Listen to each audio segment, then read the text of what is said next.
Great.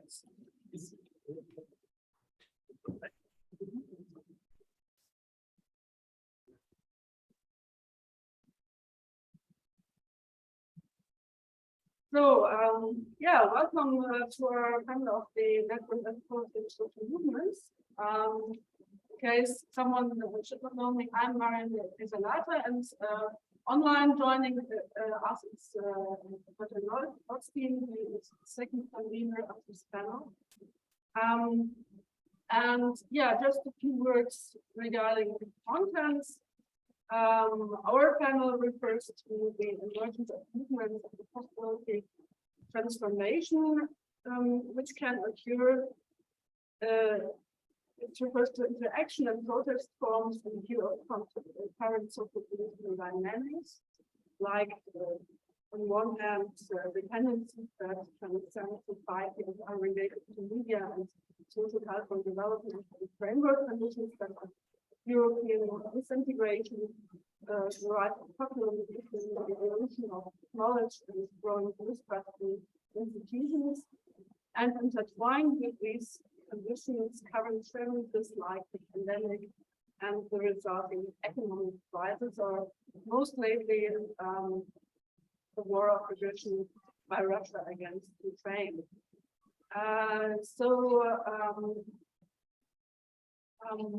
We asked in our panel which everyday practices of resistance and activism arise in this situation, and also whether our important modes to research and analysis of these movements are still visible.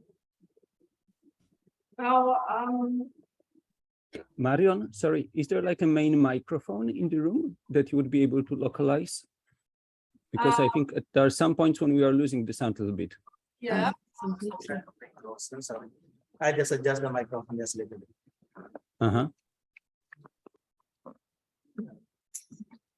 So everyone, yeah. So everyone who better now, thank you. one has the question has to come up here. Everyone who is in the room and has a question afterwards, which has to come here, and so that you online could also hear us. I'm sorry for this inconvenience. And well, if you online have a question, I would just like to raise hands or to write your question in the chat, and Piotr will monitor the chat, and so for the discussions we will have. But yeah, let me show you what awaits us this morning. Now our first session will be fully online. There are 3 presentations and then a comment by media. I hope you will join us soon. And then this evening we will start with an online presentation and then have 3 papers presented here face to face. And we will also end with a comment. Yeah, so without further ado, I would like to give the first presenter the virtual floor, Elena Apostolic-Capello, and she is talking about decarbonization and ecological transition and contemporary researches. I will just start your pre-recorded presentation, and then we maybe we'll have time for 1 or 2 questions. First one.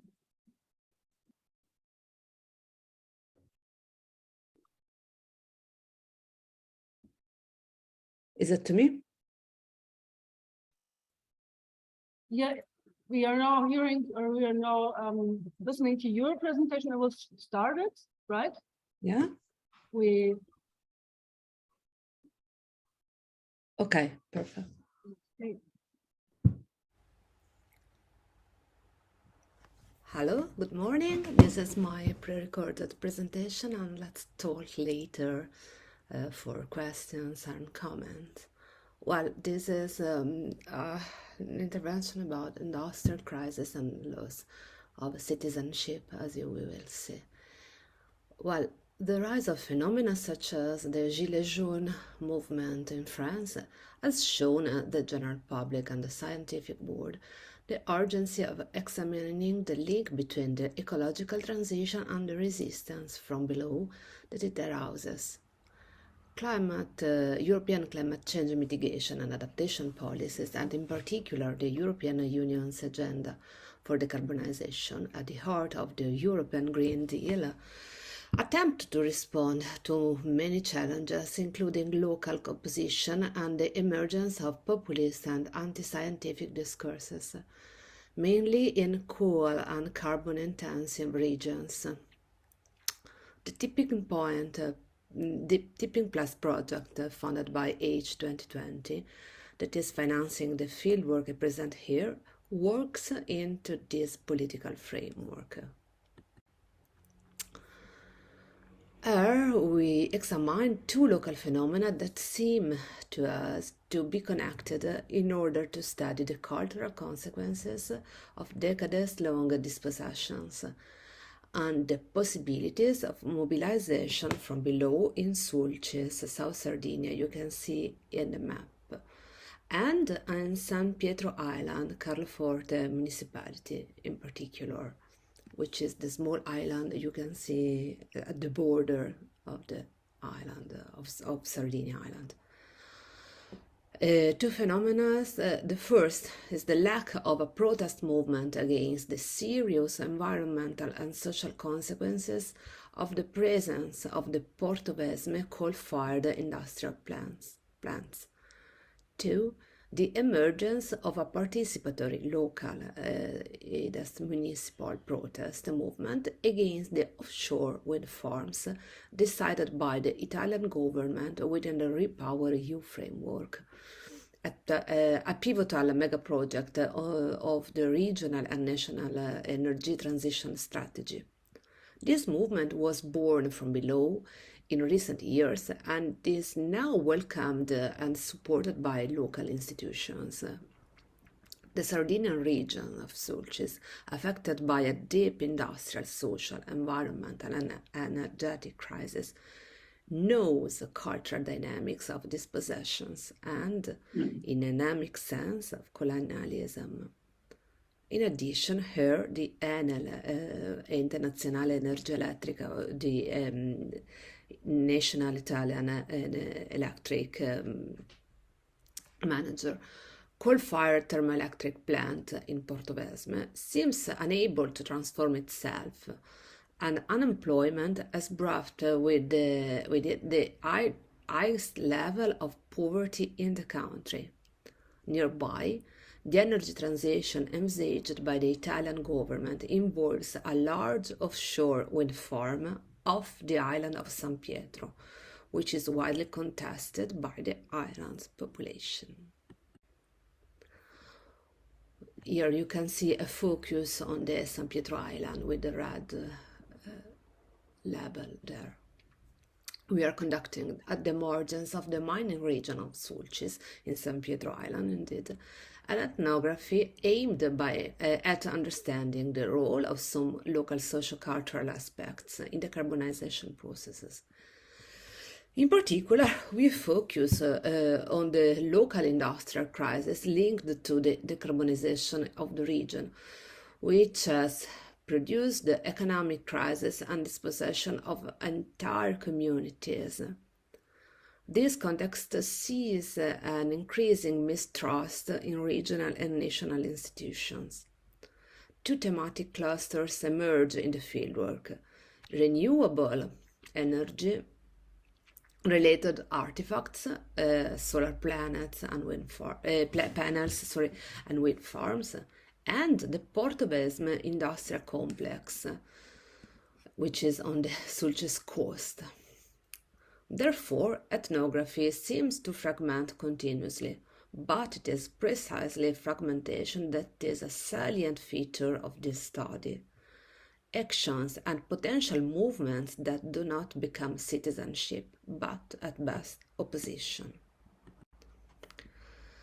Since the 70s in South Sardinia, Sulcis, former province of Carbonia Iglesias, a strong industrial crisis due to the decommissioning of coal mines has progressively led the region towards extreme impoverishment, leaving a leg as showed by the Francesco Bacchis, for example, or Morocco, leaving a legacy of unemployment and environmental beds following Schlossberg definition, transversally evoked by the local population in the provinces of Cagliari and South Sardinia, Carboni Iglesias.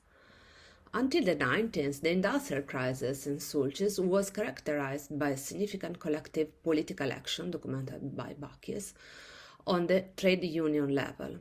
The loss of meaning labor translated into a loss of industrial citizenship over the course of a few decades. Basically, we ask here whether we are facing a loss of political subjectivation linked to industrial citizenship in this understanding of Tim Strangelman, or even a loss of citizenship to court, understood as act of participation aimed at acquiring and expressing agency and triggering subjectivation processes following Enginesen. The first phase of our research in Sulcis revealed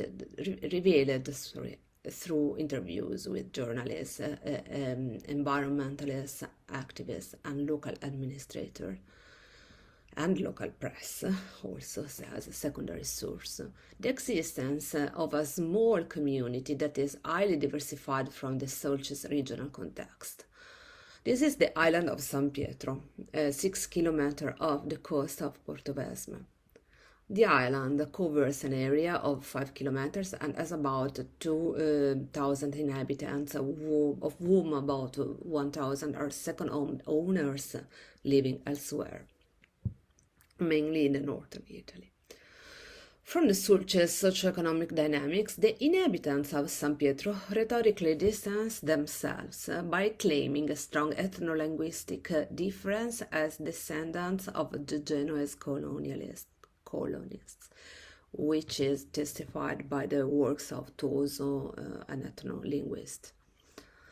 That is, we have chosen to investigate the complexity of the case study starting from a site that is involved but constantly recalls its specificity with respect to the Sulcis area.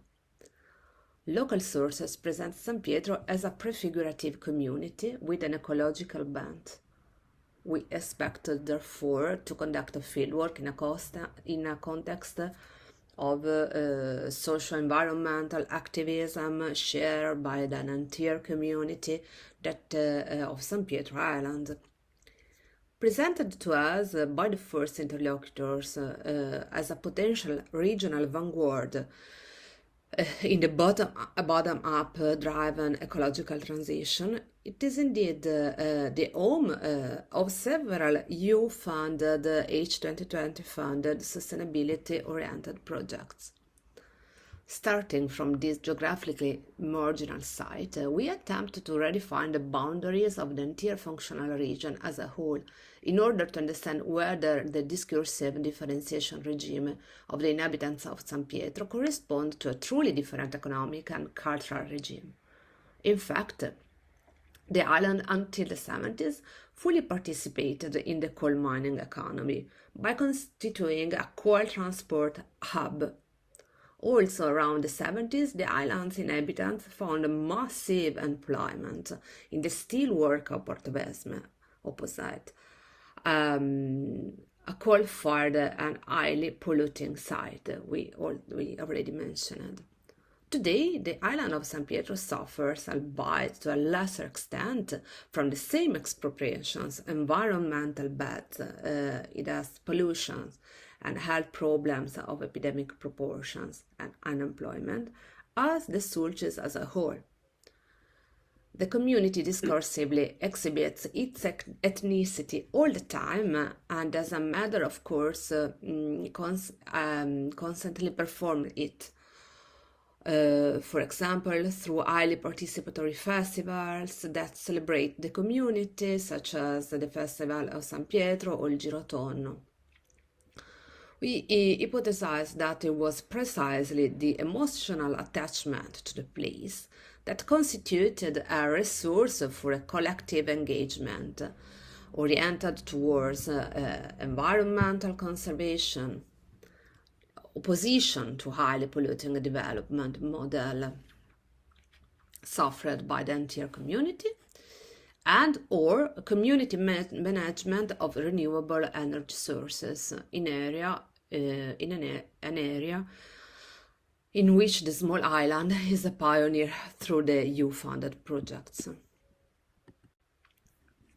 Leveraging the process of local differentiation and the rhetoric of renewable energy-related artifacts, mainly solar panels and offshore wind farms, we explored the claimed cultural difference in the fieldwork, seeing it as a means of appropriating cultural and cognitive means capable to triggering solidarity from below at the community level and activism for social environmental justice.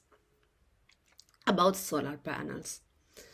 In May 21, we began to ask the people of Carloforte to tell us the history of their participation in a big individual solar panel EU-funded project, European-funded project. First emerged a marked individualism. In fact, all of our interlocutors affirmed that the real reason for the adherence to the project of free installation of individual solar panels financed by H2020 is to reduce their energy consumption expenses by describing themselves as consumers rather than citizens or actors of a cultural or social and environmental change. Our interlocutors describe an entirely individualized horizon of participation. It follows that the domestic area seems to be the main energy landscape over which our interlocutors feel they have a voice. This led us to grasp the dimension and depth of the lack of a proactive community approach to the energy question. The only reference to community is to the family one. The home, even before its inhabitants, seems to be the main actor allowing or preventing access to renewables project, which in any case is a microeconomic and not social and instrumental in safeguarding family wealth. About offshore wind farms. Instead, the opposition to the wind turbines comes from below, involving the population of San Pietro and their neighboring municipalities in a transversal way. We have gathered many voices carrying large and small economic interests, such as hoteliers, fishermen, the owners of the tuna fishery, who are opposing the project. Political anthropology applied to energy postulates that energy infrastructure delimit the prerogatives of the state and local communities, both in material terms and in their projection on the imaginary linked to the future and the environment. As emerges the local political debate, bringing up the post-exploitation and abandonment of territories in South Sardinia, the issues of colonization and expropriations exist and are structuring.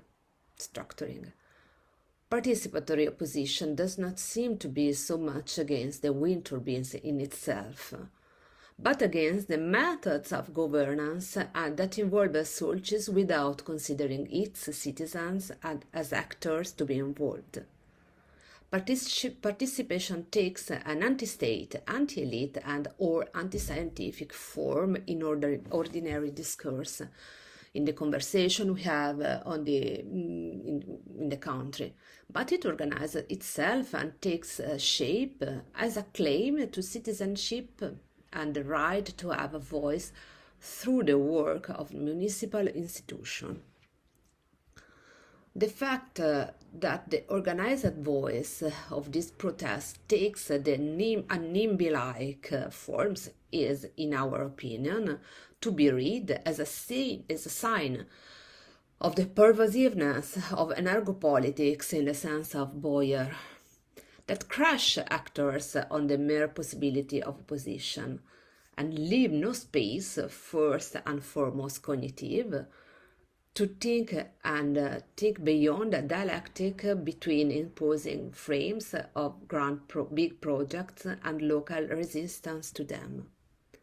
In informal exchanges, our interlocutors are absorbed in the effort to opposite offshore wind farms, which are the catalyst of local planning activities and its potential for solidarity from below. We was looking for a mobilization.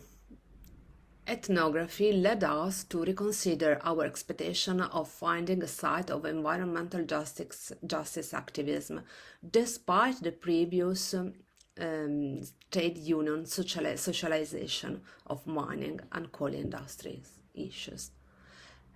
Although the local community suffers unemployment and health problem directly linked to coal, and although several Sardinian actors present this local community as ecological activists, in reality we cannot observe a bottom-up mobilization or new grassroots solidarity.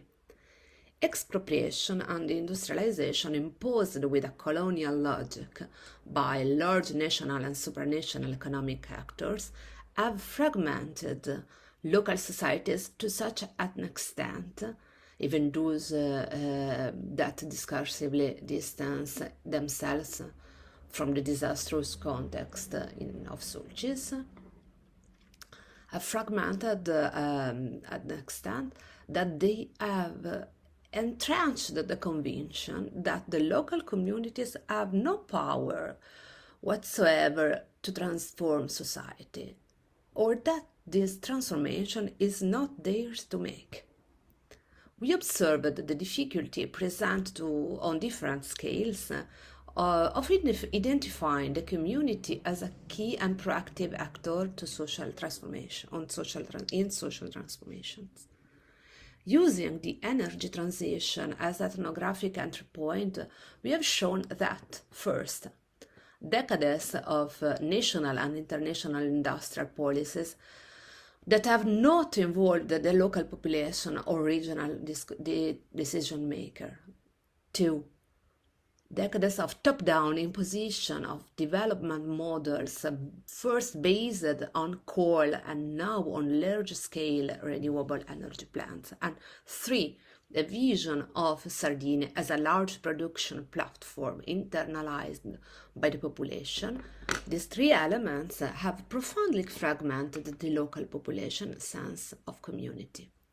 Our study shows that this situation has undetermined the capacity of entire communities to aspire in the sense of Appadurai.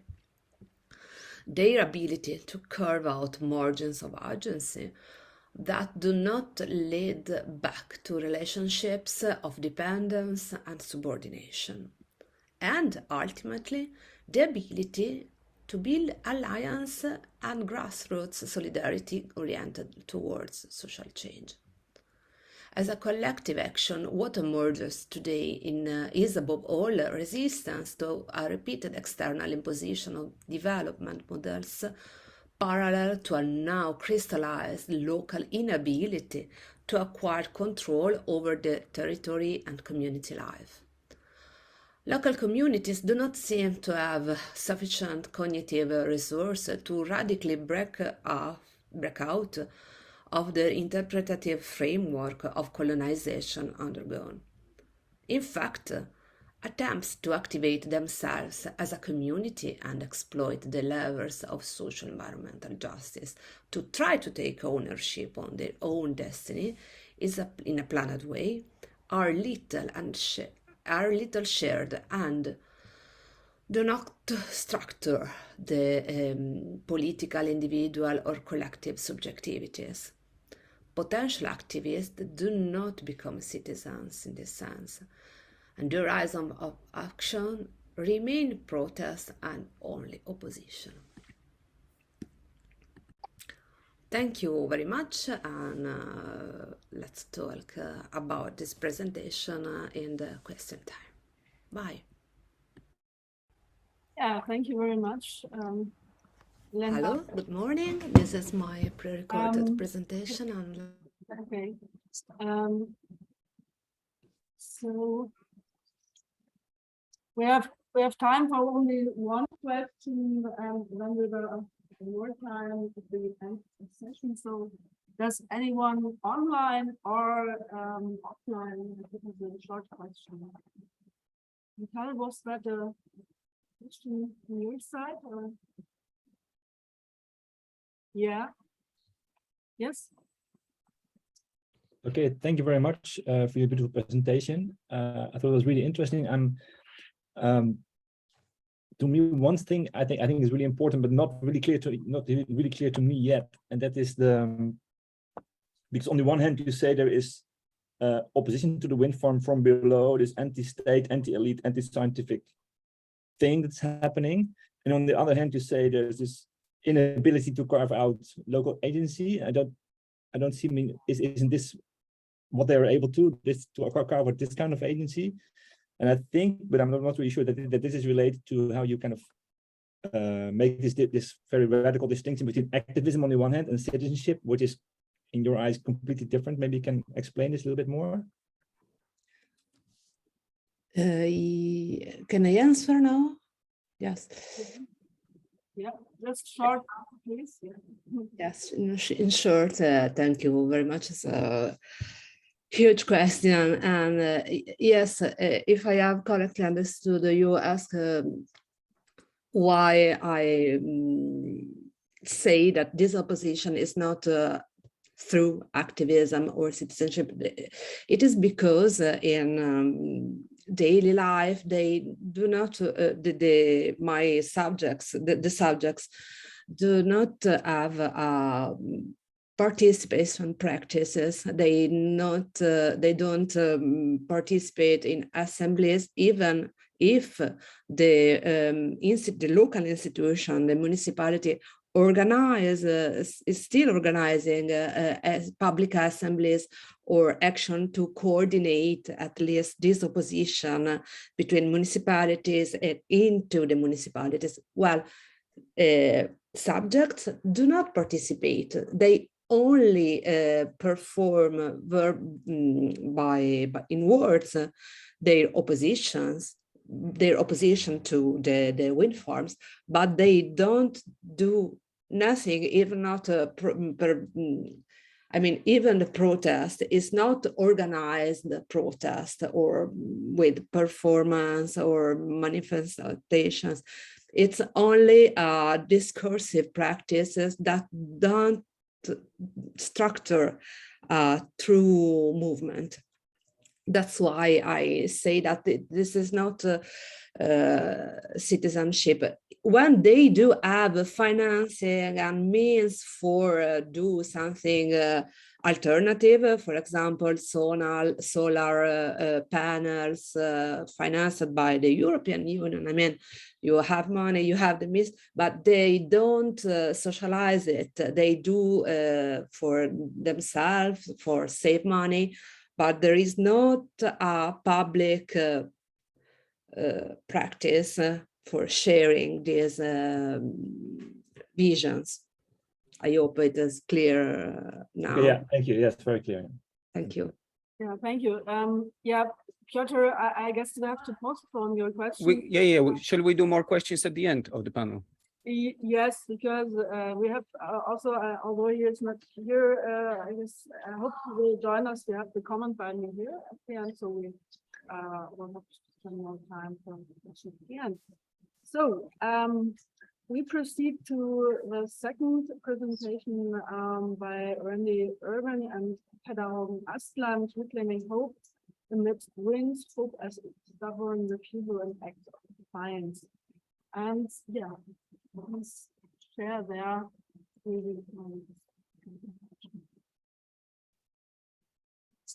Listen.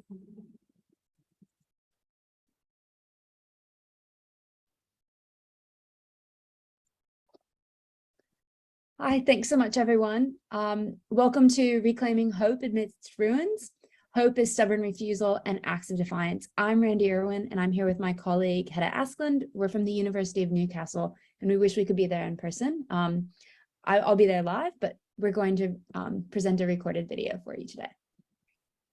So before we begin, I would like to acknowledge that I am zooming in for this recording from unceded Aboriginal land, and acknowledge the Wanneroo people, the traditional custodians, owners and knowledge holders of the land and waterways where I am today and where I live, as well as the Pamalong clan of the Awabakal people, the traditional custodians of the land on which I work, and the Wiradjuri and Worimi peoples whose land is home to my research.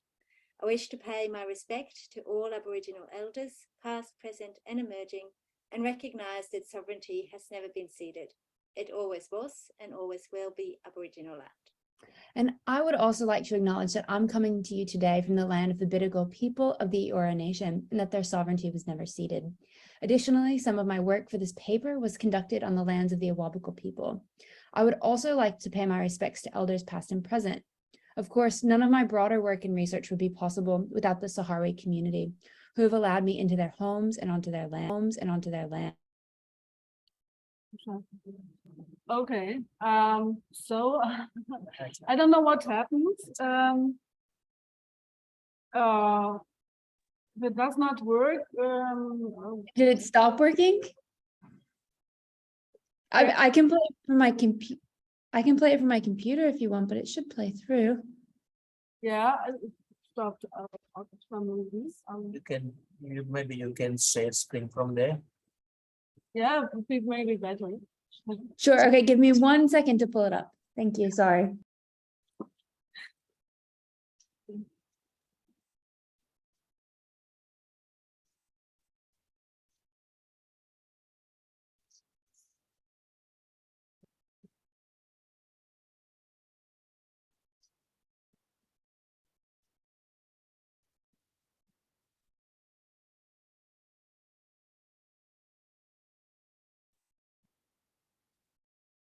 Okay, I'm going to play it from my computer. I think I'm up to the point that we were at, and my apologies because my dog is crying in the background. So hopefully you don't hear that. Oh. Oh, I need to share my screen from here. Sorry. Oh, okay, let's see. Lands of the Awabakal people. I would also like to pay my respects to elders past and present. Of course, none of my broader work and research would be possible without the Sahrawi community, who have allowed me into their homes and onto their land. My focus today will be on their continued struggle to regain sovereignty over their territory. So today we want to read across two very different sites of displacement. Both sites prominently feature activists who have responded through practices that might best be described as placemaking. In each context, place is a site of struggle over identity, rights, and resources, which come together in such a way that they give shape to different, hoped-for futures. Instead of beginning our theorization and inquiry with a focus on destruction, we're concerned with the ways in which hopefulness offers insight into political possibilities. So to begin, we'll each share a quick explanation of our respective fieldwork contexts before moving on to analyze how they give further insight into the politics and ethics of what we call the hopefulness of placemaking. This isn't to suggest that hope is teleological or that places in which we work are sites of perpetual hope, but that an anthropological attention to hope affords an opportunity to better recognize political possibilities. We argue that ethical fieldwork must take seriously the struggle over future places, those not yet possessed in those anticipated places that community activists fight for and organize around in the present. What do these futures demand in the present? How are community and place co-constituted through these projected futures? Following an exploration of two different contexts, we'll explore the theoretical possibilities for hope before we close with an analysis of what it offers in terms of an ethical contribution to doing anthropology. Scholars and political commentators have described the conflict in Western Sahara as frozen and stagnant. Sahrawi refugees who were displaced from the territory in 1976 have been described as waiting in the self-managed refugee camps in Algeria. Such descriptions give the impression that Sahrawi displacement might be best characterized as a life of inaction, one absent of agency, defined by waiting for the international community to right colonialism's wrongs.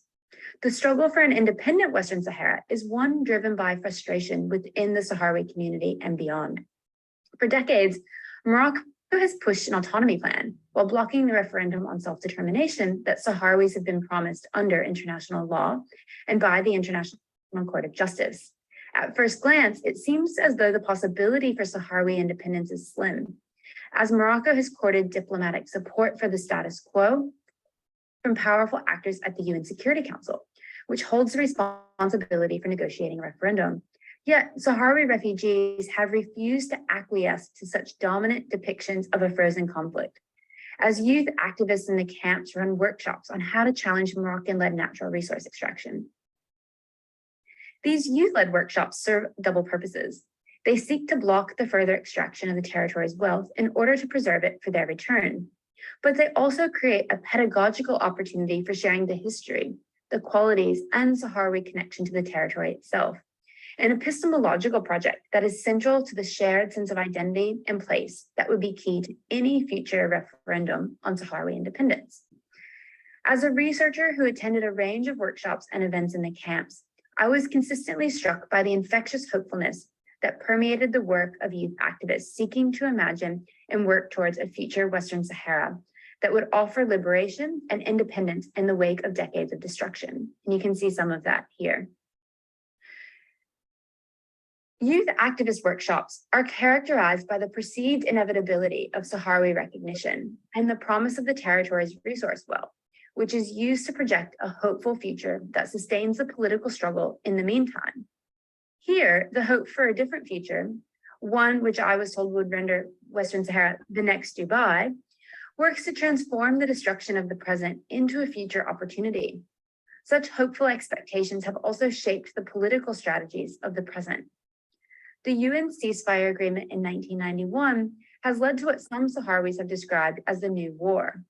For the most part, armed conflict has ceased, and Sahrawi political leaders have engaged in a broad range of legal challenges against Moroccan-led resource extraction in the territory. This isn't just blind hope, but has resulted in a range of legal successes in the European Union's Court of Justice and in a South African courtroom, which have all found in favor of Sahrawis who assert their collective right to consent to and benefit from the resource wealth of the territory.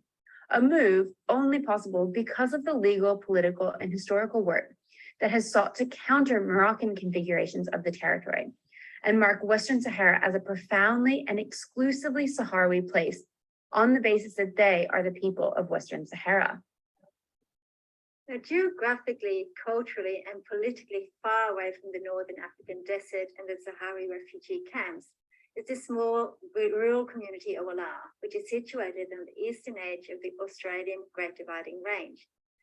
Here, a similar notion of hopefulness translates into a stubborn refusal of letting go of hope and transcending into despair. Since the turn of the millennium, this once small but vibrant township of about 400 residents has been gradually emptied as 3 large open-pit coal mines have encroached on the village and its residents. As the mines have come closer, more and more people have had to move away, either bought out by the mining company as part of its strategic land acquisition approach, or because of the social and environmental impacts of the mining operations. In January this year, the final private landholder in Wala, a man often referred to as the last man standing, he died. And today, less than 30 residents remain in the area that used to fold into the community of Wala. The last man standing was a staunch opponent to the mine and to the coal operations in the area, particularly that of Peabody Energy, who owned the mine closest to the village. Together with his friends, he fought the miner through every avenue possible, writing submissions, attending public hearings, writing letters to ministers and politicians, linking with activists, organizations, and even in 2017, when a final expansion application was approved by the New South Wales government and the community's concerns ignored, he took direct action. It is, however, in the everyday that the last man standing and his neighbours' strongest actions have rested. As it became evident that the battle against mine expansion was lost, and the mines would not only be the largest landholder in the area, but also have the right to dig the black rock all the way up to the village, a tactic resting within temporal hope and power emerged. Unable to stop the mine, the local residents embraced the opportunity of action that they had at hand. Complain when noise was too loud, complain at unannounced blastings, complain about dust levels, complain about lack of maintenance, etc. Complaints have to be answered, and if held up, the mine will have to stop operation. To stop operation is costly for the mine, so every day the residents listen and use their corporal presence in place to pick at the mining companies. It is a practice that is draining and exhausting, but it is at the same time a hopeful practice that refutes to let the miners win. Indeed, as Anderson argues, it is moments of rupture or context of change and uncertainty that create the spaces in which hope can emerge. Ruptures are generative moments. For the people of Ola, hope was not coupled with optimism. Rather, hope was, and is, something marked by melancholy and grief. This resonates with the observations of Anderson, Pete, and others, who contend that hope emerges not out of happy moments, but are driven by painful emotions. Through the emotions of anger, grief, and loss, hope emerges, translating into hopeful practice and action. While stubborn refusals to give up is characteristic of this hopeful action, hope does not, as Contimano warns, function as stubbornness. This new hope is not about maintaining an ego ideal, but rather it is a form of revolutionary hope. It is not a hope to revive what has been lost, to stop the mine expansion and save the village that was. It is a greater, deeper, and more profound hope, the hope for another kind of world. This hope is both what drives political action and a political action in its own right. And it is what keeps people in place and enables them to nurture the pockets of life that is left within this space. Within the everyday resistance that the local residents display, it is hope that fuels their protests, hope to see the industry crumble, to outlive the mine, and with time, win. The hope that drives them is the hope of a future in which coal is dead. Through their everyday practice and stubborn refusal to leave, they are fighting the coal industry. They are waiting for a future where coal is dead, but they are still alive. Thus, whilst the village may come across as a ghost town, as wiped out, as dead, it is none of this because people who care for the place remain in place. They nurture this place, their gardens, the bush and rivers. They invest in the place by placing their liveliness within it and recreating life in amongst the ruins of what was. The last man standing would let these cattle roam the village streets. Others have expanded their gardens and moved further towards a self-sufficient lifestyle. Yet others have renovated cottages and homes. Through their liveliness, they are hopeful, and through their hope, they embody what Solin calls an act of defiance. While our fieldwork contexts are very different, they are united in shared struggles against dispossession, as activists work within their respective communities to fight against the place-based ruination they face from state and corporate actors. By thinking across these contexts, we seek to develop a rich starting point that enables a broader consideration of the ethical and political imperatives we must face as anthropologists. Ultimately, we ask, how might we stand alongside communities fighting against dispossession? What does it mean to center hope and liveliness in our research that might otherwise be subsumed in an external diagnosis of ruination? In asking these questions, we seek to explore how we might turn ethnographic attention from dispossession fixated on ruination and absence and towards activist resistance struggles as part of a process of creation facilitated by hope. We do not seek to minimize the real harms and devastation posed by dispossession, but instead seek to provide a richer and ethically responsive account of the political work undertaken by those facing or living through dispossession.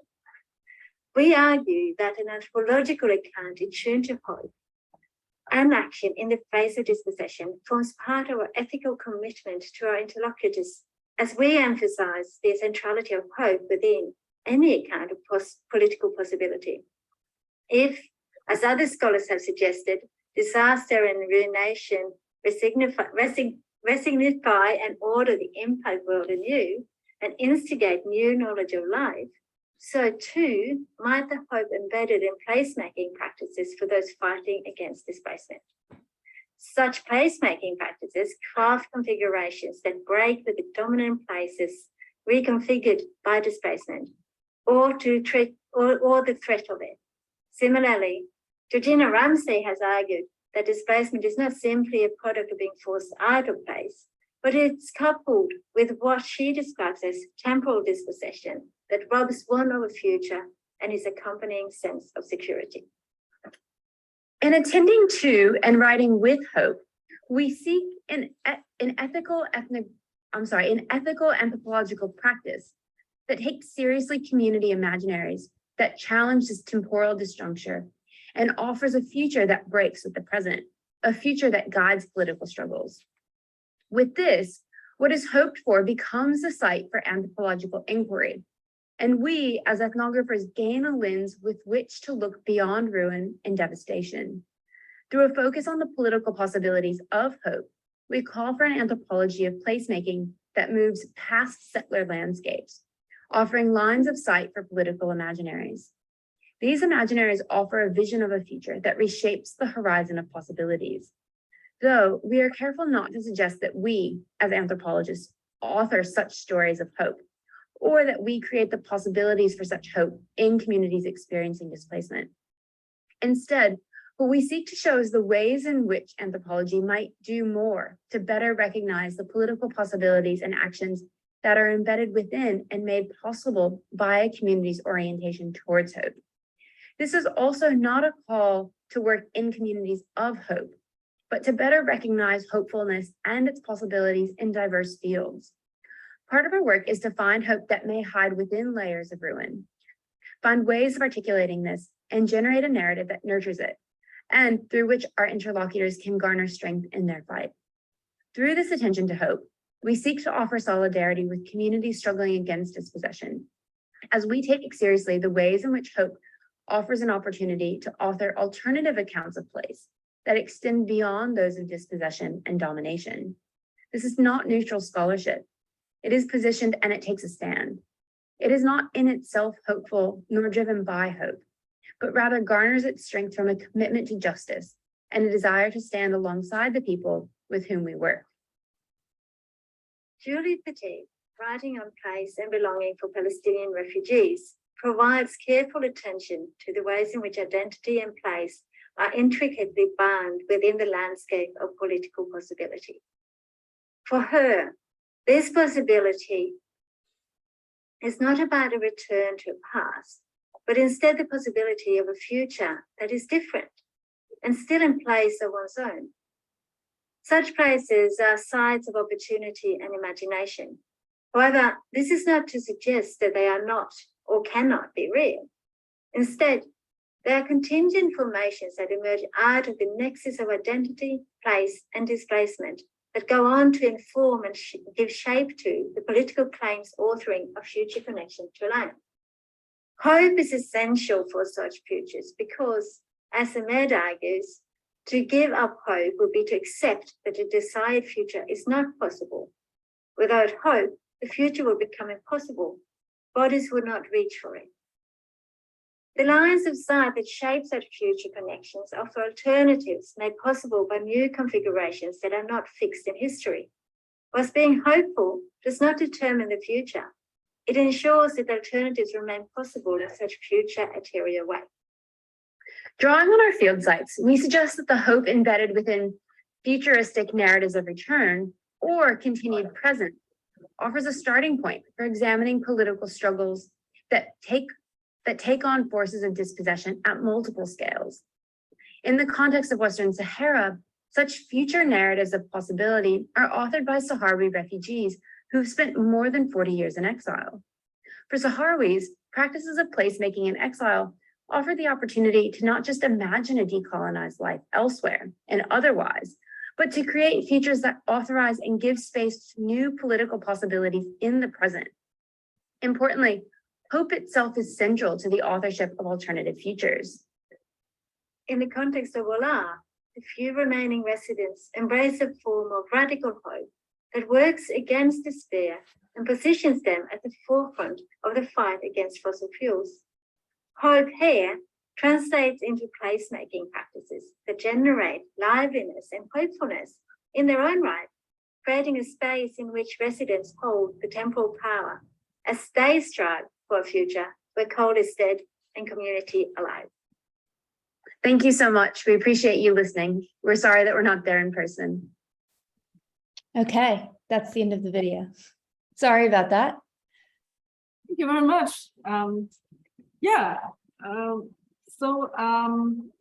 there any immediate questions to this presentation? Yeah, Piotr. I was clapping, but if I can have a question, I wanted to ask because I understand you research in two very different places, but you are bound by looking for hope, basically. So I was wondering, what was the timeline of it? So have you decided that you're concentrating on hope before going to the field, or have you separately done your research and then you realized that it's the hope that's bounding the research of the two of you? That's a great question. I'll answer for myself, and Hedda's here as well, so she can jump in if she'd like. I didn't go to the field thinking about hope, but I did go to the refugee camps looking to study specifically the ways in which they were building a state in waiting. So they've built this whole state, they've built natural resource contracts for the future, a constitution, they're recognized by about 45 countries. And I was really interested in that mechanism. So I was future oriented, but I didn't see it as hope. And in fact, I sort of saw it as futile. I thought it was really interesting because I thought it seemed impossible. I was kind of hopeless about it. And then I got to the refugee camps and I mentioned that infectious hopefulness. And I found myself kind of getting swept along in the hope that people were sharing and using to drive how they built the future. I'm in quite a noisy place, but I hope you can hear me all right. Or am I muted? No, good. You can hear me? Yes. Yeah. So I think if it's similar to Randy, I definitely did not go looking for hope. And in fact, Michael heard me give a paper maybe 5 odd years ago about my field site, and I was really speaking about hopelessness. And all I could see at that stage was the lack of hope, and it was actually only quite recently that, and I think this is one of the benefits of long-term field work. So I've been going in and out of this field site for the past 7 years. So I've seen the community move from almost like a pathological state of hopelessness into now a sense of hope. And I've seen this sense of activism amongst the people living there changing. And it was really when there was no longer any hope that hope was found. And that was one of the things that Randy and I in conversation actually started teasing out, how our focus had been, or definitely my focus had been so much on hopelessness that we'd failed to, or hopelessness and ruin, that we'd failed to see, or I had failed to see the light and hope that existed. And that has really come out much more in the last 2 years in my research. So now I've sent it more towards that. But I've always looked at the future. but the question of hope has changed from being nothing to something.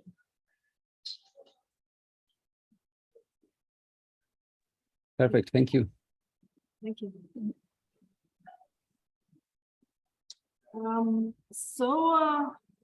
I guess we move to our third presenter, Michael Köhne, and he is presenting a paper on overcoming resistance to rated social divides by engaging in communal projects in an Australian mining town.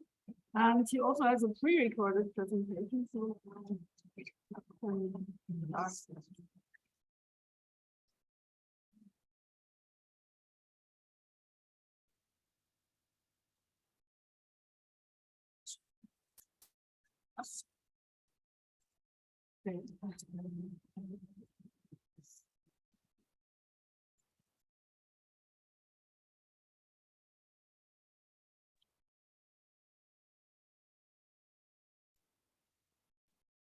Are you starting the video, Marion? Yes. we tried to at least. We haven't shared the screen yet, but seems the file cannot be played. Yeah, on my computer it worked, but probably here on this system it doesn't. This one, right? Yeah, one is number 3. Yes. Do you want me to try from my end? Yeah, Yes. yeah, that would be better. Okay.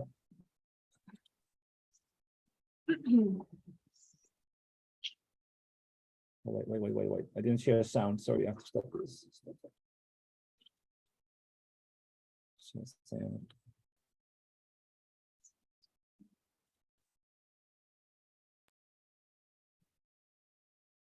Okay, can you see this? Yes, we Yes. Let me know if you can't hear it. Here it goes. Good morning, welcome everybody, and thank you for being here. My name is Michiel Köhne and I'm from Wageningen University. Today I will be talking about my research in Comrie, a small town in Australia, which is kind of special as for how it has been successful in resisting coal mining and coal seam gas mining. I came to Comrie to research their fight against mining, but during my fieldwork I was struck by the delicate balance between hope and fear among all people in the community. Both the opponents to the mine as the proponents to the mine feared for their future.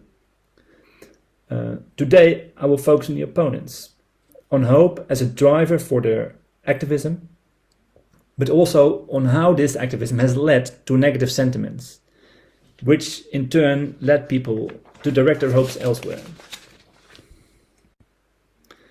Comrie is a fictitious name of a small town in the southeast of Australia. It's quite a idyllic little town.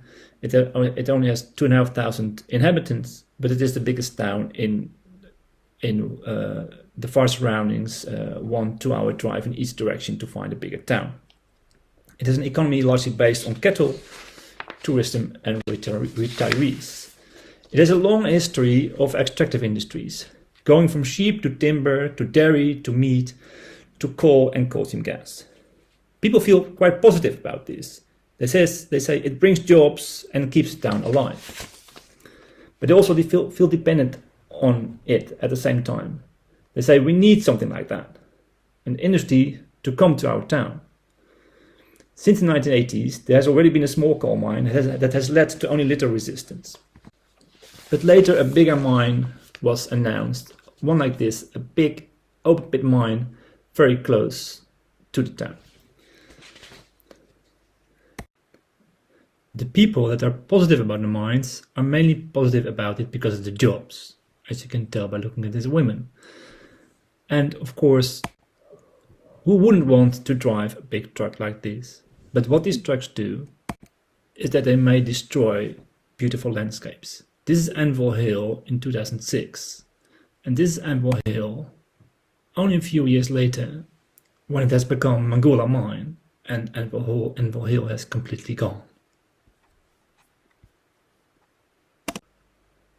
So when the discussion on the coal mining is still in full swing, something else starts happening, and that is the exploration of coal seam gas in the overlapping area. coal seam gas is seen by many as less negative as coal mining, better than coal, because it brings less change to the landscape, less noise, less dust, and finally, when you start burning it, less greenhouse gas. Afraid of this. They're afraid it will make their beautiful land into an industrial landscape. Basically, it's jobs versus the environment.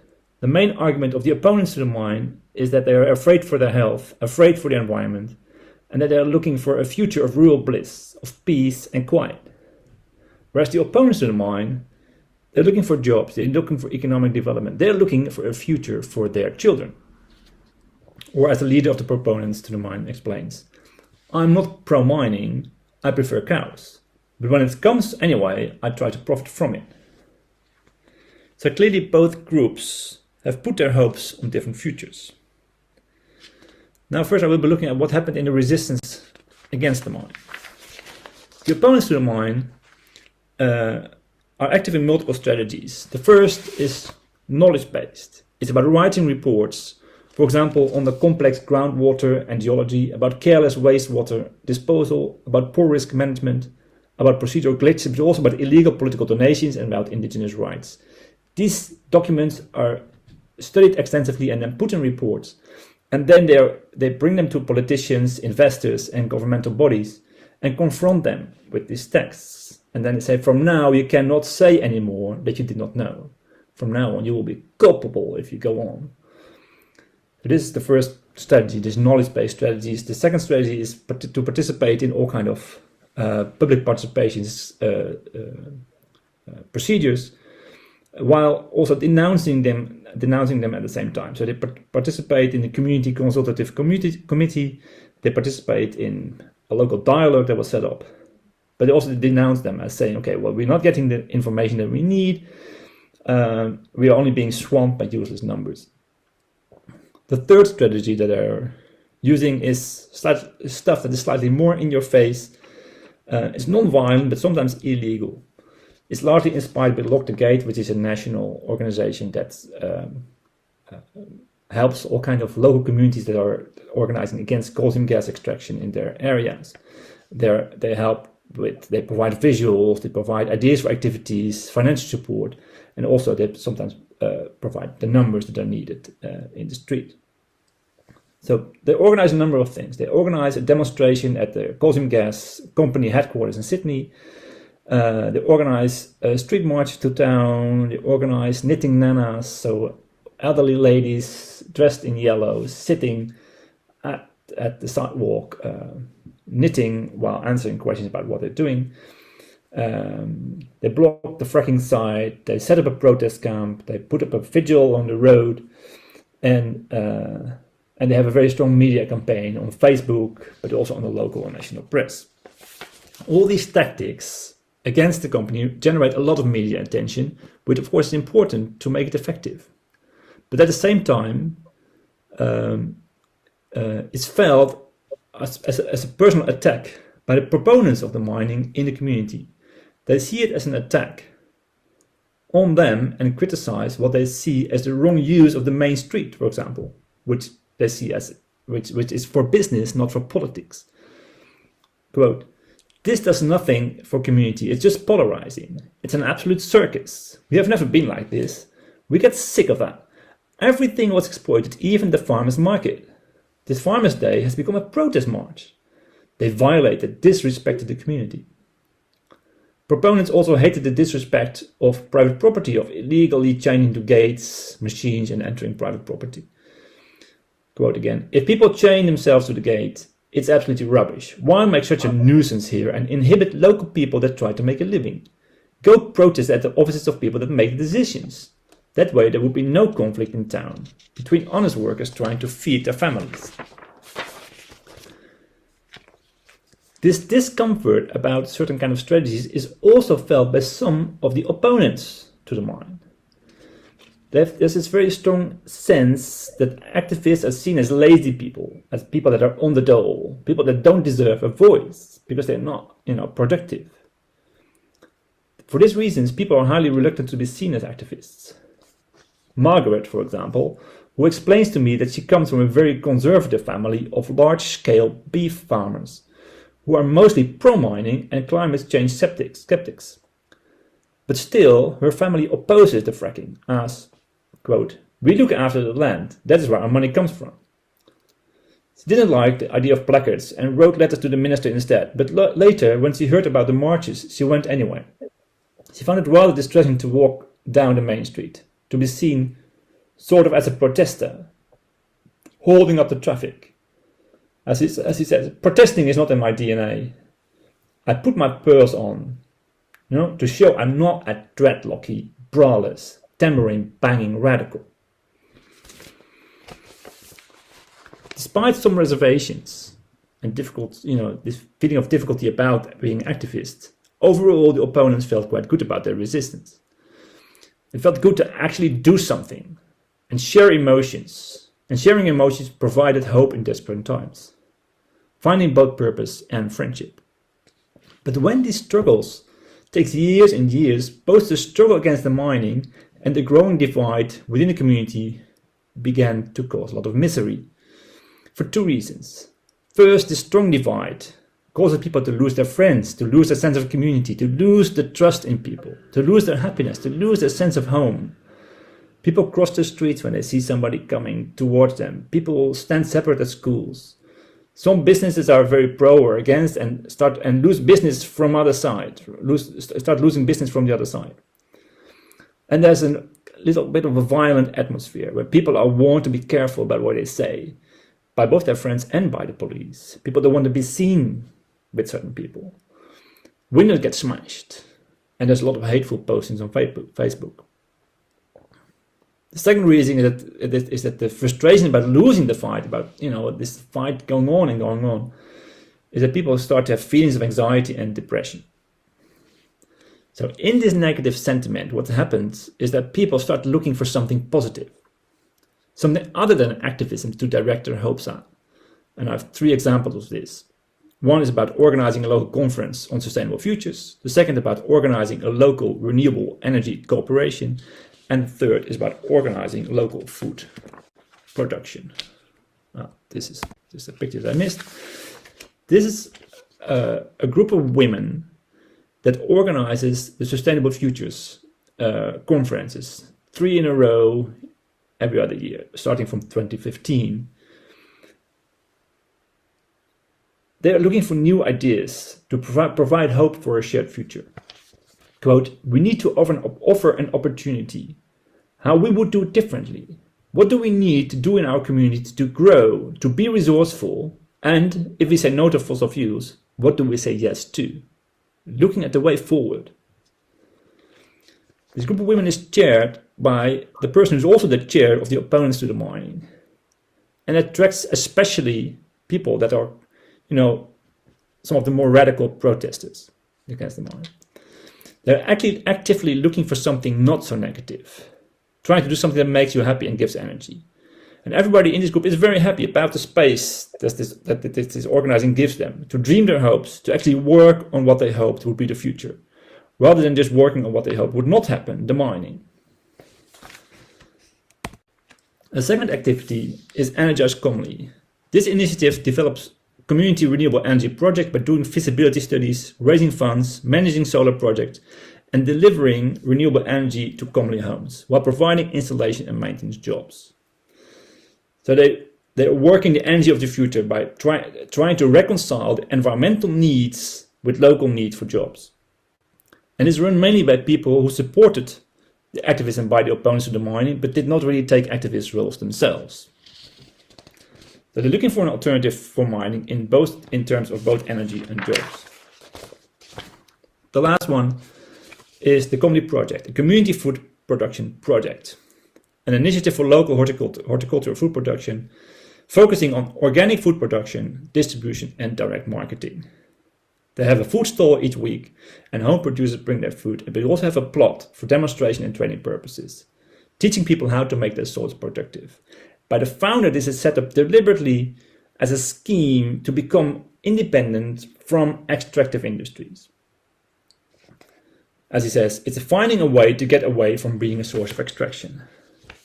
So it's clearly anti-mining, but choosing a different form of activism, for the founder at least. For many other people that work there or that provide food, it's mainly a social activity around home farming and around horticulture.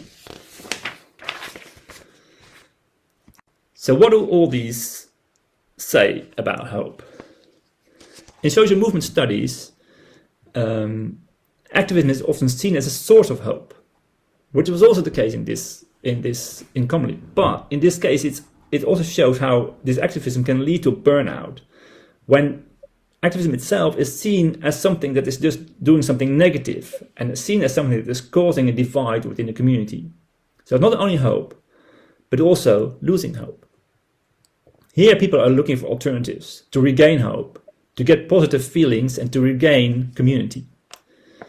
All three examples that I've been talking about focus on a new future,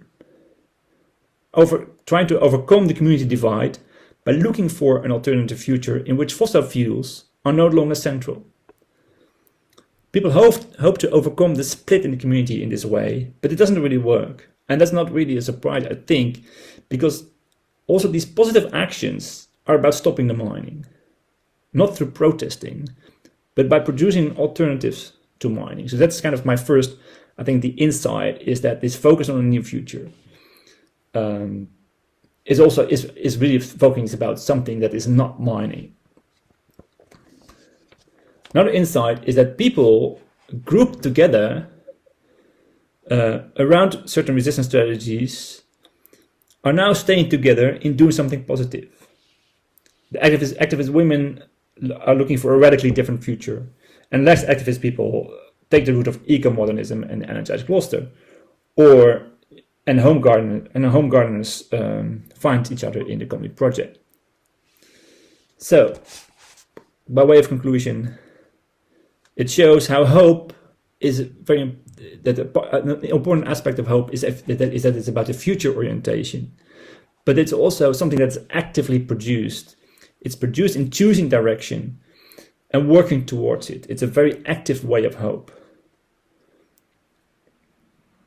It's active in choosing direction, but it's also active in searching a balance to the despair that is also part of the people's life. Thank you. Thank you very much. Does anyone have questions or comments? Thank you. Very fascinating insights into the dividing lines of the community. I just was wondering, I mean, you worked out very well how these dividing lines come up and how they have been established. But I wonder how fluid would you describe them? How easy it is to shift between one side of the community and the other? Is it possible for one of these conservative farmers, for example, to shift to their opinion and be part of this organic local food production, for instance, like this, how shift these farmers? Okay, thank you for your question. I couldn't really hear you so well, but what I understand is that you're interested in knowing how strict the line is, how strict the divide is in community and where it came from. Yes. Okay. Well, what I heard is, I mean, this is all fieldwork from a few years ago, and what I heard is that this divide is becoming less. So people are finding each other more and more. So the fight kind of is, within the community is kind of over. I think that maybe the start of the divide was already on very much related to people's kind of social economic position. Many people that were kind of looking forward to the mine coming were looking forward to the mine coming because of they needed the mine much more. They needed the mine for their economic position. They needed the mine for jobs, whereas others, especially the retirees in this area, they already made their fortune and just were looking for something else. So it was depending on why people were living in this area. Were they living in this area for jobs, or were they living in this area to enjoy the environment? I think this was kind of where the divide kind of started, and over time this divide got stronger and stronger, because not only because of the the topic because of the mining, but also because of the strategies chosen by the opponents to the mine. Is the proponents to the mine were really kind of, you know, what is happening in our town. The politics is completely changing. We were used to doing politics, you know, in the municipal town, in the what how to call this, in the townhouse, where the municipal government is to kind of fight within the municipal government. And now that the fight is in the streets and it's out there and it's not what we like. So that kind of made the divide bigger and bigger, I think. Okay, so next we have Randy and then Hedda. Thanks so much. I just have a quick question following on your focus on protest and thinking about my focus on protest as well. I noticed that you anonymized the town. I'm quite familiar with the town itself and the struggles, and was actually at the 2015 Sustainable Futures Conference. So my question is, why make the choice? This is just a method question, but why make the choice to anonymize it in the context of protests? And, you know, I think about that particular town and, you know, much like Sahrawis, they're trying to raise their profile. You know, that group went to Parliament House and they've done all of these things to raise the profile of that village. And yeah, I'm just curious about, you know, what the trade-offs are, and for you as you think through the decision to anonymize it or not. I'm curious. Yeah, this is a good question. Yeah,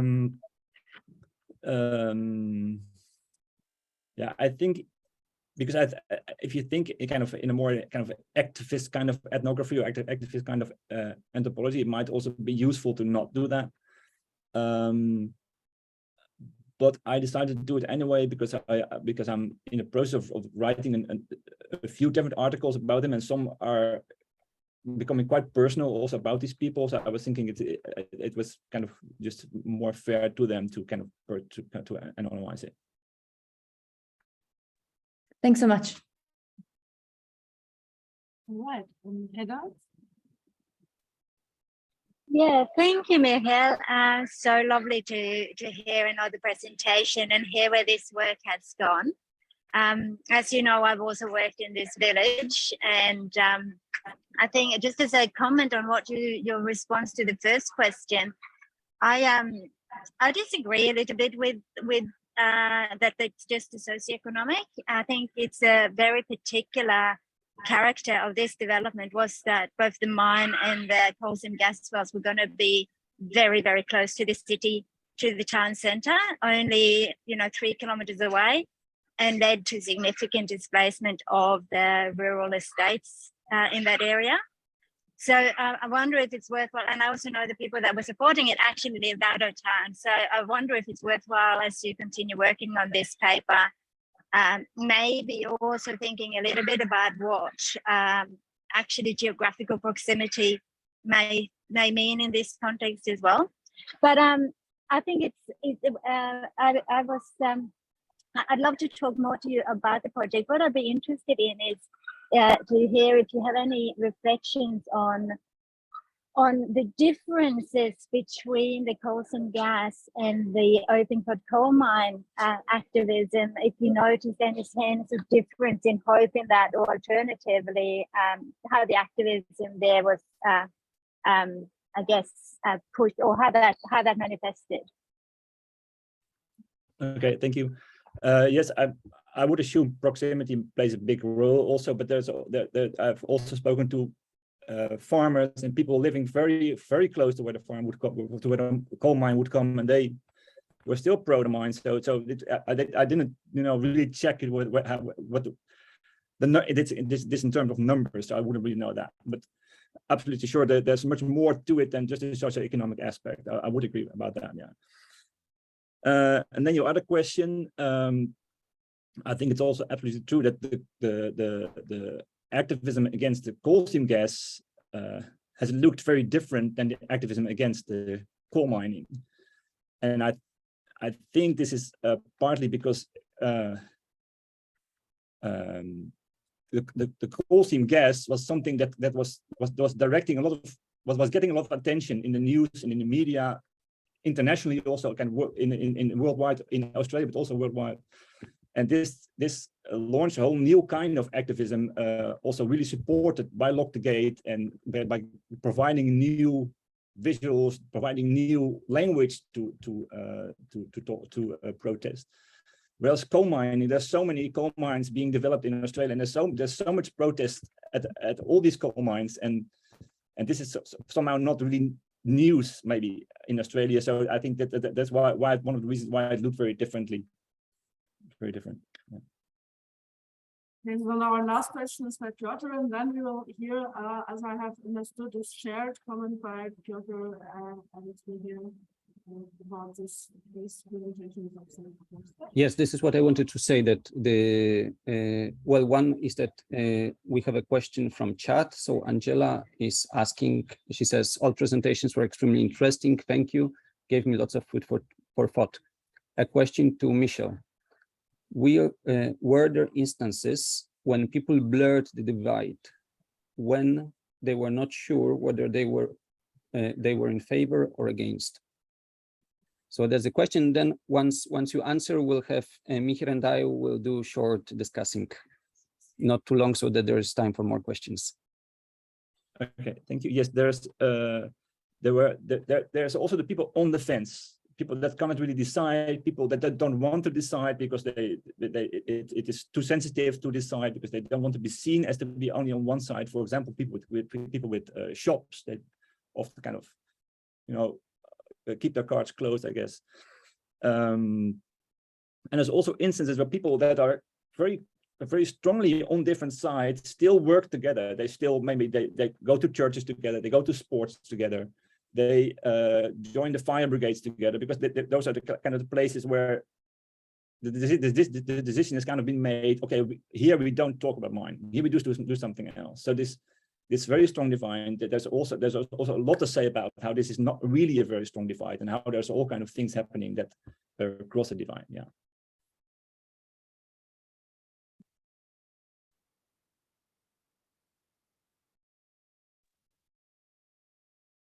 Perfect.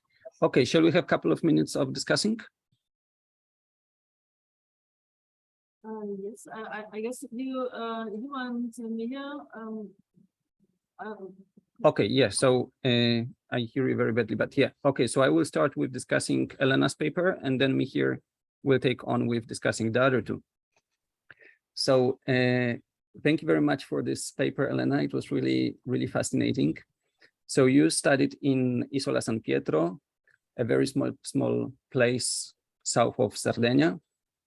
And the story that you're telling is to a large extent a story of disappointment, of your disappointment coming to a field and seeing something completely else than what you expected. And when I was listening to you, if I can have any literature recommendations, one thing that it reminded me was Chris Hahn's book, which is called Village Without Solidarity. So Chris Hahn came to Poland in times of solidarity movement, but instead of going to a capital or to Gdańsk when the movement was happening, he went to a small village, and he was hoping to see that people were practicing solidarity in one way or another there, and they were not. So the book is about that. And I think it's really fascinating to this. And it also reminds me of my own research. Like in my own research, one of my case studies was where I was looking for everyday forms of activism was Debrecen. And it's such a disappointment. You come to the city and the city goes to sleep at 6 p.m. It's supposedly the second biggest city in Hungary, but really nothing is happening there. At least on the surface, like the more time you spend, the more you can see. But actually, like, taking aside the question of whether something is really happening or not, there's also several questions that I have. One is the question, what if those people that you researched were active, but were active in a way that you do not really approve of, not the kind of things that we like to call activism. Like, people who protest against allowing refugees into Europe, they also call themselves activists, and they do protests, they do collective action. So what if they were really like, very active, but in a way that we don't like? On the other hand, is activism or citizenship always collective action? Can there be individual? This is something that ISIN is working on. This is something that I try to look at if people commit acts of activism, yes, if people work single-handedly to change things, like, if you boycott something, this is kind of activism and resistance also, and you do not need collective action for that. But then I was also wondering about the privilege, like, normally when we look at activism, citizenship, we kind of look on either people who are underprivileged and dispossessed, or people who are somehow similar to ourselves. Sometimes we broaden the image, and I look, for instance, at people who are very underprivileged, so they have no time to go to protest movements or engage in NGOs and so on. But it seems that you look on people who are rather privileged. It seemed to me, like you said, like 20% of the island are people who have second home. So I was wondering, would that mean that if you're too privileged, you don't do any activism anymore? Or again, is it a very different type of citizenship, different type of engagement? So these are all the questions that I had. And I was also like, if on top of discussing, like, to have a question, I was wondering, you said at one point that your interlocutors, you said our interlocutors describe an entirely individualized horizon of participation. Do they describe it, or is it something that you see in the way they speak? So I would finish here and pass microphone to Mihir, and maybe then we can have all the answers. Yeah, Jill, Elena, do you want to respond to that before, or should I go ahead? Sorry? Hi, Mir. Sorry? Would you want to respond to Piotr's comment, or do you? Ah, yes, okay. Yes, why not? And thank you, Piotr, because your questions are very, your suggestions and your questions are very helpful. Starting from the hand, maybe it's our interpretation. I'm working with a social psychologist, and we are working together in the field work in the field. Maybe it's our interpretation that they describe an entirely individualized horizon of participation, but this is linked with the question you posed, if the activism is always collective or also individual. And in my experience and in my opinion, activism could be a very individual practice, but needs to have an interpretation, at least an individual interpretation, an individual feeling to be in a shared framework, in a shared values. You know what I mean? If the sense you give, the understanding of your actions is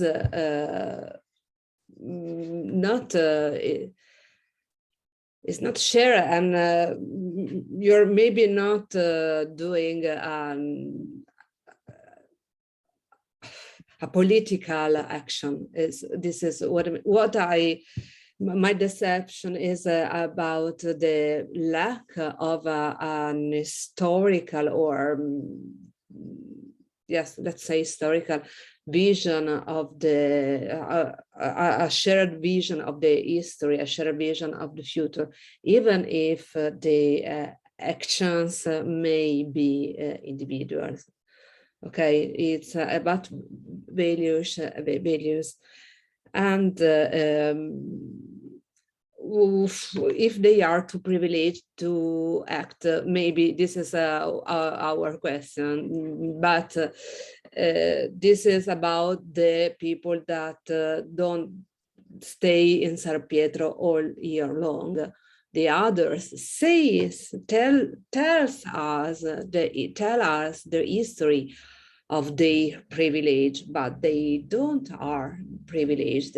They are unemployed. They are they are suffering health problems because of the pollution, and that's why I am a bit destabilized. They are really suffering all that, and it is difficult to talk about it. It is quite hidden discourse. Because in effect they perform wealth and privilege, but it's not that true. Okay, and about the mobilization for reasons I don't like, I think you think about the wind farms. I'm not against. It's not that I don't like. It's just that they cannot organize collectively this discourse. And I cut from my presentation all the tourism dimension, which is important in Sardinia and in San Pietro too. Keep in mind that they perform their environmentalism or their activism in order to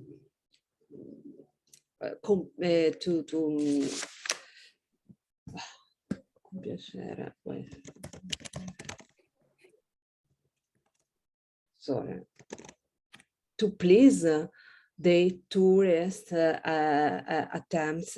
They imagine that tourists are ecologists. Okay, so when they perform protests against turbines, wind farms, is because tourists will not love the landscape with wind farms. Tourists, they think, are looking for a wild landscape, and this is completely different. For example, faced to the Mikkels ethnography, where landscape is for the inhabitants, if it is not for performing something to someone else.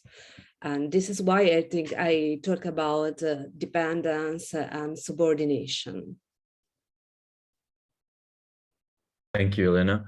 So I'm going to comment very briefly on Hedda and Randy's presentation. Thank you so much for this very intriguing set of two cases. I was immediately thinking first of Hope as Method by Miyazaki as one of the works that speaks a lot also to the cases you presented, but also the keynote by Athanasiou at the EASA 2020, which you might have attended also, and how she compares Berland's cruel optimism with the unfoundedness of hope as a way of thinking about hope as method, as Miyazaki would say. And what struck me about your presentation was how in Athanasiou's presentation, where she speaks about the condition of disposability of several communities or persons, and the possibilities of livelihoods and futures, and contrasting that with sort of Nico Besnier's and Susanna Narodsky's paper. And in your paper, or in your two cases, the way in which you speak of the alternative visions of hope which counteract the dominant discourses around commons, life, and hope, away from ruination and destruction. I was also thinking of Nick Estes' book, Our History is the Future, where he speaks about sort of Native American communities in the United States or in Turtle Island. And also, since you have this focus on refusal, I have a short question, thinking of Audra Simpson's book on Mohawk Interruptus, also Native American communities in Canada across the border, and Savannah Shange's recent book on abolitionist education in California. Sorry that it's so US-centered, but that's just my work. And so I was thinking of this focus that you have on place, right? And in which ways does place relate to both temporalities and refusal, right? And what I found interesting also was what I mean by this question is, so refusal not as unmaking, right, but as making. So refusal is very often thought of, as you point out, also as a sort of protest. And this, I think, is a good bridge to Michiel's presentation, where refusal is not just sort of unmaking, but a sort of making. So how is placemaking made possible in acts and praxis of refusal, right? So maybe that's just where I'd leave it. And then with Michiel, thank you so much also for your very interesting presentation. I was also thinking about the whole sort of development discourse on dependence, and you know, how dependence is complicated by your portrayal of this community, which in some ways mirrors some of the communities I've been studying around this sort of small town feel, where there's maybe it seems like there's very little room to create sort of alternatives beyond the whole. And I was wondering if that is the case, where there seems to be this desire to belong, which doesn't, or maybe an impossibility to not belong in order to imagine a collective future. And I found super interesting how this reluctancy to be seen as activists was contrasted with your final sort of conclusion around the actively produced hope, right, against despair, and the kinds of subjectivities and relations that it maybe is still to produce or is producing, if not ultimately outcomes.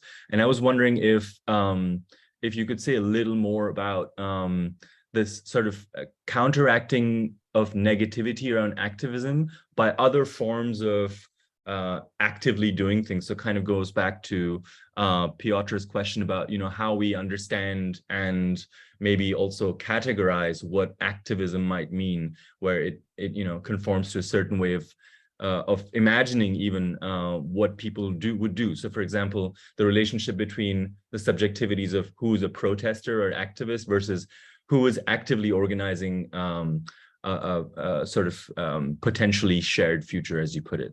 So I'm going to leave it at that. Thank you so much again for your very interesting presentations.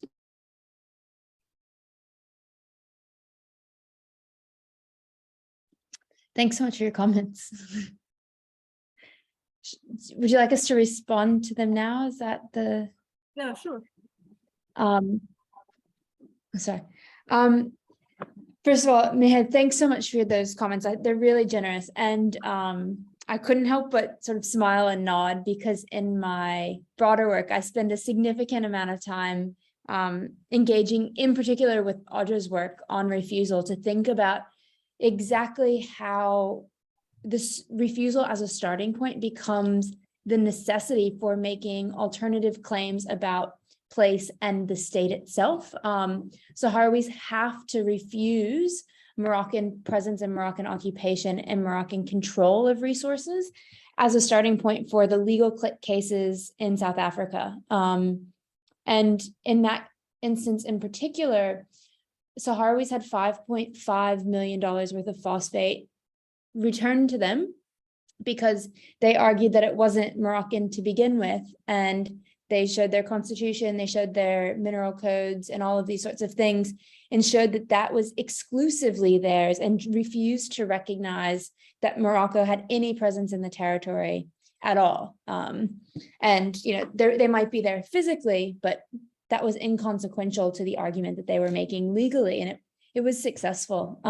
So yeah, for me, that refusal is the very starting point for the possibility of constructing place and property and futures themselves. So thanks for that.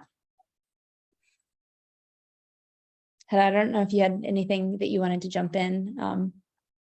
Oh, look, I think I'll hand back over to Michael, because I think if I start talking here, I'll probably hold up for the rest of the session. There's a lot to talk about, and I think you know, Michael and my work we're in the same region. And I think the only thing I just want to say that I think your comment points to, which is very interesting in the Australian context, and in between the two case studies that we speak about. So the time where Michael works and presented on, and say a place like Voila that I presented on. One of the key differences there has been around the construction of the narratives of place, so the making of place as much as the unmaking of place. And in the health case, it is very much the kind of the protest and the activism has certainly a lot been built up around this creation of a notion of place that's contrary, or with values that are contrary to the mines and to the extractive industries. Whereas in my case studies, that is not possible to the same way. It's a really already a very industrialized small village. So whilst it's a rural village, it had already kind of hooking on to narratives of nature and narratives of protection and narratives of regeneration, and even narratives of farming was much more difficult. So protest and activism, in my experience from studying these two cases, have followed. I think the literature you referred to is very relevant in that to try to unpack it, and I think it's an interesting comparison between the two case studies. But I'm not going to say any more because I will take up too much time. Okay, I will go next. Well, thank you very much, Michiel, for your kind observations.